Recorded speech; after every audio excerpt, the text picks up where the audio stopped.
আসসালামু আলাইকুম আমার ভিউয়ার্স আপুরা ভাইয়ারা আপনারা সবাই কেমন আছেন? আলহামদুলিল্লাহ আমি তো বেশ ভালো আছি। তো এই তো ছোট্ট মিনি ব্লগটা আপনাদের সাথে শেয়ার করতেছি। যেহেতু আমার বোনের মেয়ের শুভ জন্মদিন, তাই খালামণির তরফ থেকে ছোট্ট একটা কেক নিয়ে বোনের বাসায় চলে গিয়েছিলাম সন্ধ্যার সময়।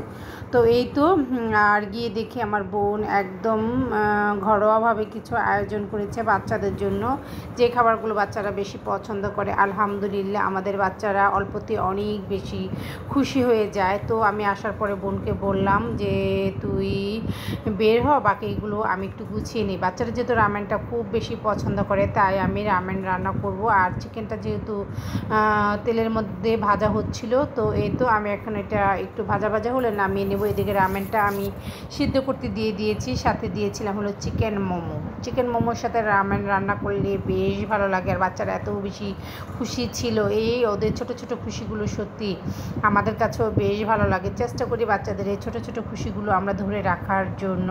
আর ওরা কিসে খুশি হবে এটা আমরা খুব ভালোভাবেই বুঝি, ওদের অনেক বেশি চাওয়া পাওয়া নেই। তো এই তো ঘরোয়াভাবে যেহেতু বার্থডেটা সেলিব্রেট করতেছি। দীর্ঘ একটা বছর আমার বোন যেহেতু ক্যান্সারের সাথে লড়াই করে আলহামদুলিল্লাহ এখন অনেক বেটার, অনেক ভালো আছে। তো 2024 সালটা খুবই খারাপ গিয়েছে। আর এইদিকে বোন ওদেরকে রেডি করিয়ে দিচ্ছিল। আমিও বললাম যে তাড়াতাড়ি রেডি হয়ে যাও, কারণ আমি আবার চলে যাব, যেহেতু আমার মেয়ের টিচার এবং হুজুর আসবে। তো এদিকে একে একে সব কিছু রেডি হয়ে গিয়েছে, আমি গুছিয়ে নিয়েছি। এখন সব কিছু আমি সাজিয়ে দিয়ে দিব পরিবেশনের জন্য। আর এই দিকে রামেনটার জন্য যে মশলাটা, এটা ঝাল, এত স্পাইসি, এত ঝাল। তো ওরকম করে আমি একদম সামান্য পরিমাণ দিয়েছি যাতে বাচ্চারা খেতে পারে। বেশি ঝাল হলে তো বাচ্চারা একদমই খেতে পারবে না, তাহলে কি যে এটা টেস্ট, যে ফ্লেভার, এটা একদমই বাচ্চারা বুঝবে না। তো ঝাল এটা হলো বড়দের জন্য। তো সব কিছু টেবিলে আমি গুছিয়ে দিয়ে দিয়েছি। আমার এই জিনিসগুলো এত ভালো লাগে, আমার গুছানো এবং পরিবেশন করতে সবচাইতে বেশি ভালো লাগে। এদিকে আমি বাচ্চাদের সবাইকে ডাকতেছিলাম। আলহামদুলিল্লাহ আপনারা সবাই আমার বোনের বাচ্চার জন্য দোয়া করবেন, জীবনে যাতে অনেক বড় হয়, সফল হয় এবং সুস্থ থাকে, ভালো থাকে। ওদের এই ছোটো ছোটো জিনিসগুলো আমার এত ভালো লাগে, যখন অল্পতে অনেক বেশি খুশি হয়ে যায়। আর আমার বোনের বাসা থেকে বাইরের ভিউটা এত সুন্দর, আমি যখনই আসি একভাবে দাঁড়িয়ে দেখি, একদম সারা নারায়ণগঞ্জ শহরটা অনেক সুন্দর লাগতেছিল।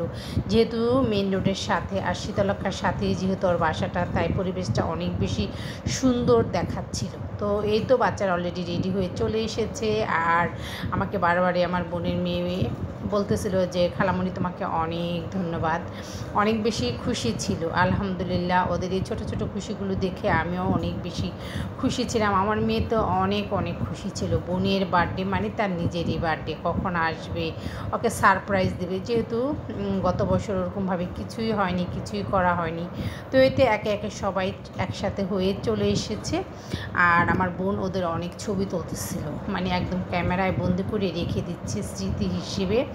ভালো লাগলো আমারও খুব, যেহেতু ওর বাচ্চারা খুশি থাকলে ও অনেক বেশি খুশি, আর ওদের খুশি দেখলে আমারও অনেক বেশি ভালো লাগে। তো এই তো এর মধ্যে কেকটা যেহেতু ওরা কেটে নেবে, এখন সেলিব্রেট করতেছে। আর বাচ্চারা কিন্তু চকলেট কেকটা অনেক বেশি পছন্দ করে। সবাই মিলে কেকটা একসাথে কাটতেছিল আর সেলিব্রেট করতেছিল। আমারও বেশ ভালো লাগছিলো। আমার বোনও অনেক ছবি তুলতেছিল, আমিও মাশাআল্লাহ অনেক ছবি তুলেছি। আমার এই ছোটো ছোটো জিনিসগুলো এত বেশি ভালো লাগে। বাচ্চারা যখন অনেক বেশি খুশি হয়, তাদের এই খুশিটা ধরে রাখার জন্য আমি আর একটু উৎসাহ দিই, যাতে তাদের খুশিটা দ্বিগুণ হয়ে যায়। দেখবেন যে বাচ্চারা যখন বড়রা কোনো কিছু করে, যদি বাচ্চারা তার বড়রা কোনো কিছু করলে বাচ্চারা কিন্তু উৎসাহ পায়, মানে ওই জিনিসগুলো একটু বেশি করতে পছন্দ করে। তো এই তো কেক কাটা হয়ে গিয়েছে আর সবাই মিলে খাচ্ছিল। চকলেট কেকটা অনেক বেশি ইয়াম্মি আর মজা ছিল। তো এই তো ওদের সেলিব্রেট দেখে আমরা অনেক বেশি খুশি ছিলাম। তো ভালো লাগলো এই মুহূর্তটা। তো এই তো খাওয়া দাওয়ার পরে একদম ফিনিশ সব কিছু মুহূর্তের মধ্যেই, এক মিনিটে গুছাতে তৈরি করতে অনেক বেশি সময় লাগে, ক্লান্ত লাগে, তারপর ভালো লাগে বাচ্চারা যখন পরিবেশনটা খুব সুন্দরভাবে করে। তো এই তো আজকে ব্লগটা কেমন লাগলো অবশ্যই আমাকে জানাবেন। আর আপনারা সবাই সবাই দোয়া করবেন আমার বোনের জন্য এবং তার বাচ্চাদের জন্য। এখানে আল্লাহ হাফেজ, আপনাদের জন্য অনেক দোয়া রইল।